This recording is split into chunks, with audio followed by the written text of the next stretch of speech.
উত্তর 24 পরগনা জেলার পরিচিত নাম কামদুনি। এই গ্রামের নাম কিছু বছর আগে একটি মর্মান্তিক ঘটনার কারণে উঠে আসলেও বাস্তবে কামদুনি বহু দশক আগেই ইতিহাসের পাতায় জায়গা করে নিয়েছিল। কারণ এই গ্রামেই একসময় বেশ কয়েকদিন কাটিয়েছিলেন বলিউডের শাহেনশাহ অমিতাভ বচ্চন। পরবর্তী সময়ে শুটিং করতে এসেছিলেন বাংলার মহানায়ক উত্তম কুমারও। সেই স্মৃতি যেন আজও বয়ে বেড়াচ্ছে কামদুনির মাটি। বাবা কাকাদের মুখে শুনেছি অমিতাভ বচ্চন খেজুর গাছে উঠে খেজুর গাছ কাটছে রস বার করার জন্য, এটা শুনেছিলাম। হ্যাঁ ছিল, উনি 1 সপ্তাহ 10-12 দিন মতো ছিল, 12 দিন।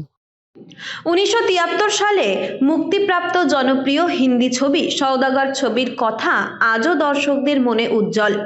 ছবিতে অমিতাভ বচ্চন অভিনয় করেছিলেন খেজুরের গুড় ব্যবসায়ী মতির চরিত্রে।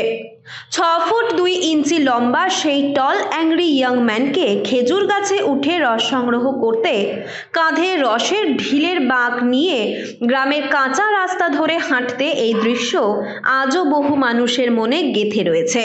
সারি দিয়ে থাকা খেজুর ও তাল গাছ, চারপাশে জলাশয়ে ঘেরা এক সবুজ গ্রাম। এখন কেমন আছে সেই কামদুনি গ্রাম? সেই শুটিং লোকেশনের এখন ছবি ঠিক কেমন?